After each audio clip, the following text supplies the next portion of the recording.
អ្នកបើកបរត្រូវធ្វើដូចម្តេចនៅពេលរថយន្តក្រុងកំពុងឈប់ដាក់អ្នកដំណើរឡើងចុះបើកបរបន្ថយល្បឿនបើចាំបាច់ត្រូវឈប់តើល្បឿនបើកបរអតិបរមានៅក្នុងទីប្រជុំជនសម្រាប់តូចចក្រយានយន្តបានកំណត់ប៉ុន្មានគីឡូម៉ែត្រក្នុង1ម៉ោង30គីឡូម៉ែត្រក្នុង1ម៉ោងក្នុងទីប្រជុំជនតើការកំណត់ល្បឿនអតិបរមាសម្រាប់រថយន្តប៉ុន្មានគីឡូម៉ែត្រក្នុង1ម៉ោង40គីឡូម៉ែត្រក្នុង1ម៉ោង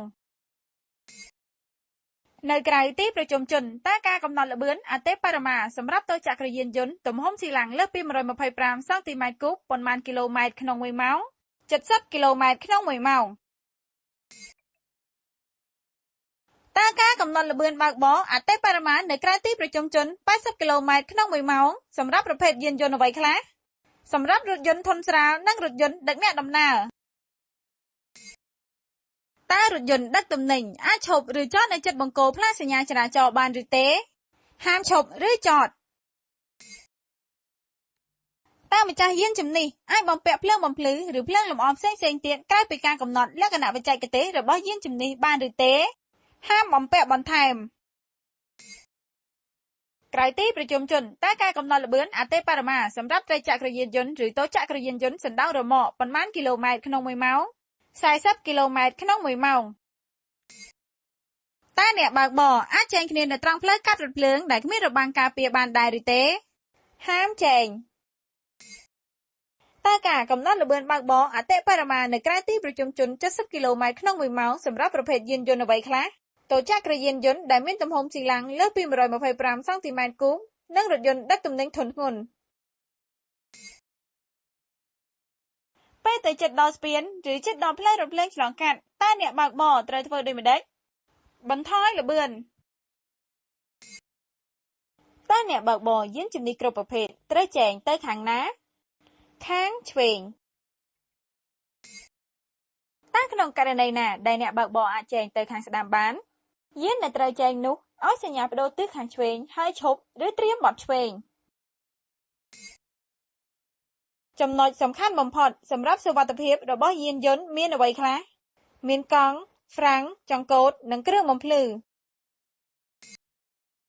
នៅពេលអ្នកបើកបរជួបផ្លាកសញ្ញាហាមឈប់តើអាចចតបានឬទេមិនអាចចតបានទេផ្លូវដែលមានទិសចរាចរណ៍ពីរផ្ទុយគ្នាតើអ្នកបើកបរយានជំនិះត្រូវឈប់ឬចតយ៉ាងដូចម្តេចត្រូវឈប់ឬចតខាងស្ដាំដៃតាមទិសចរាចរណ៍របស់ខ្លួនក្នុងករណីទ្រូងផ្លូវចង្អៀតមិនអាចជៀសគ្នាបានរវាងយានធុនស្រាលនិងយានធុនធ្ងន់តើយានណាមួយត្រូវថយក្រោយយានធុនស្រាលត្រូវថយក្រោយ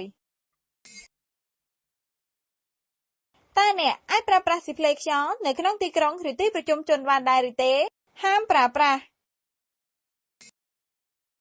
មុននឹងចែងយានជំនិះនៅខាងមុខតើអ្នកបើកបរត្រូវធ្វើអ្វីខ្លះត្រូវដឹងថាការចែងមិនបណ្ដាលឲ្យមានគ្រោះថ្នាក់ហើយប្រើភ្លើងសញ្ញាប្តូរទិសខាងឆ្វេងដើម្បីធ្វើការសំចែងនៅពេលចែងតើអ្នកបើកបរត្រូវទុកចន្លោះពីយានមួយទៀតយ៉ាងតិចប៉ុន្មានម៉ែត្រ1ម៉ែត្រតើអ្នកបើកបរអាចចែងគ្នាជា3ជួរចែងលើរថយន្តដែលកំពុងចែងគ្នាបានដែរឬទេហាមចែងនៅលើផ្លូវក្រៅទីប្រជុំជនតើយានជំនិះរបស់អ្នកត្រូវចតឬឈប់យ៉ាងដូចម្តេចត្រូវឈប់ឬចតលើជាយផ្លូវខាងស្ដាំតាមទិសចរាចរណ៍តើអ្នកបើកបរអាចចែងនៅជិតឬកន្លែងផ្លូវបត់ផ្លូវខ្វែងផ្លូវរអិលបានដែរឬទេហាមចែងតាមបណ្ដោយផ្លូវមានគំនូសសញ្ញាភ្លុះពណ៌លឿងមួយជាប់និងមួយដាច់សម្រាប់បែងចែកជាពីរទិសចរាចរណ៍ផ្ទុយគ្នាតើអ្នកបើកបរនៅកៀកគំនូសណាមួយអាចឆ្លងកាត់ឬចែងបានអ្នកបើកបរនៅជាប់គំនូសដាច់អាចឆ្លងកាត់ឬចែកបានតើផ្លាកសញ្ញាបម្រាមមានរាងដូចម្តេចមានរាងមូលជាព័ទ្ធជុំវិញពីរជាន់ជាក្នុងពណ៌ក្រហមក្រាស់ជាក្រៅពណ៌សស្ដើងនិងរូបសញ្ញាពណ៌ខ្មៅមុនបត់ស្ដាំឬបត់ឆ្វេងតើអ្នកត្រូវឲ្យភ្លើងសញ្ញាប៉ុន្មានម៉ែត្រពីផ្លូវប្រសពឬកន្លែងដែលត្រូវបត់យ៉ាងតិច20ម៉ែត្រនៅពេលរថយន្តដែលមានទម្ងន់សរុបលើសពី5តោនឡើងទៅខូចម៉ាស៊ីនពុំអាចជួសជុលបានតើអ្នកត្រូវប្រើឧបករណ៍អ្វីដើម្បីធ្វើសណ្ដោងត្រូវប្រើដងដែកនៅពេលឡើងរថយន្តមុននឹងចេញដំណើរត្រូវធ្វើដូចម្តេច តម្រូវទីតាំងកៅអីនិងកញ្ចក់មើលក្រោយពាក់ខ្សែក្រវ៉ាត់ពិនិត្យចង្កឹះលេខ DMR មើលយានមកក្រោយឲ្យភ្លើងសញ្ញាដាក់លេខដោះហ្វ្រាំងដៃចេញដំណើរយឺតៗនៅលើផ្លូវឯកទិសតើអ្នកបើកបរអាចធ្វើការបត់ត្រឡប់ក្រោយយានជំនិះរបស់ខ្លួនបានឬទេហាមបត់ត្រឡប់ក្រោយតើអ្នកបើកបរត្រូវចតឬឈប់យានជំនិះចម្ងាយប៉ុន្មានម៉ែត្រពីផ្លូវបត់ឬផ្លូវប្រសប់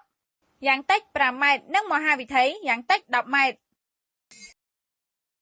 តើអ្នកបើកបរយានជំនិះគ្រប់ប្រភេទត្រូវជៀសគ្នាដោយប្រកាន់យកខាងណាប្រកាន់យកខាងស្ដាំដៃរៀងៗខ្លួន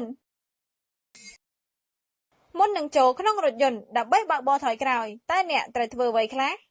ត្រូវមើលផ្នែកខាងក្រោយរថយន្តឲ្យបានច្បាស់សិនបើគ្មានឧបសគ្គទើបចូលរថយន្តបើកយឺតៗថយក្រោយដោយប្រុងប្រយ័ត្ន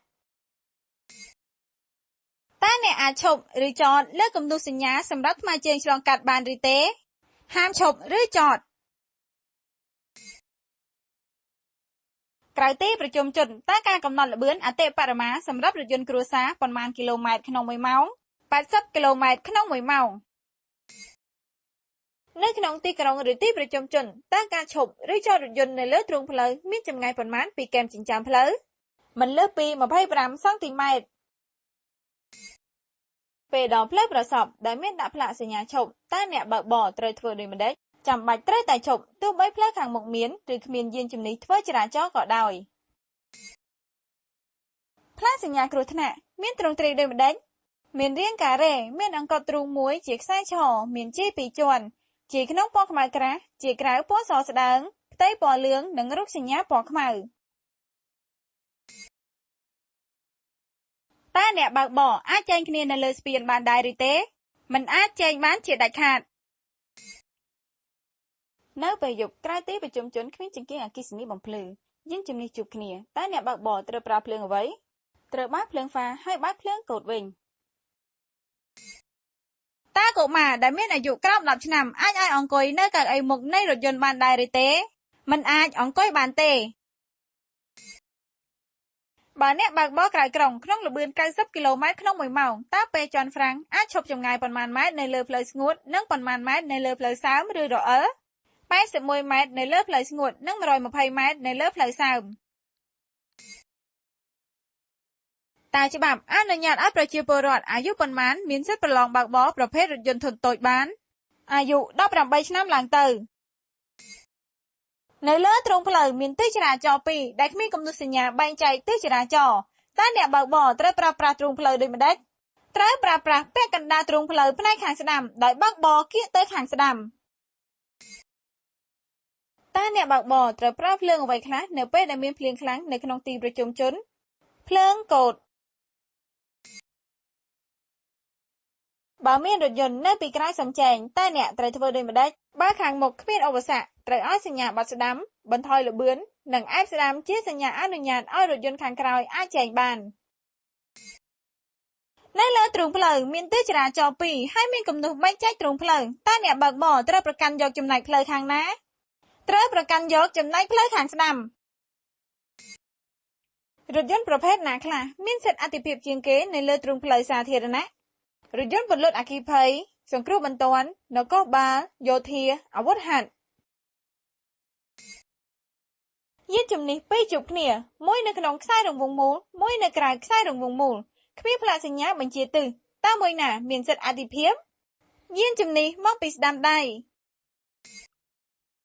ផ្លូវខ្វែងមានសិទ្ធិស្មើគ្នាតើត្រូវទុកសិទ្ធិអាទិភាពឲ្យយានជំនិះមកពីស្ដាំដៃឬមកពីឆ្វេងដៃទៅមុនស្ដាំដៃក្នុងករណីទ្រូងផ្លូវចង្អៀតមិនអាចជៀសគ្នាបានតើយានជំនិះណាមួយត្រូវថយក្រោយរថយន្តដឹកទំនិញ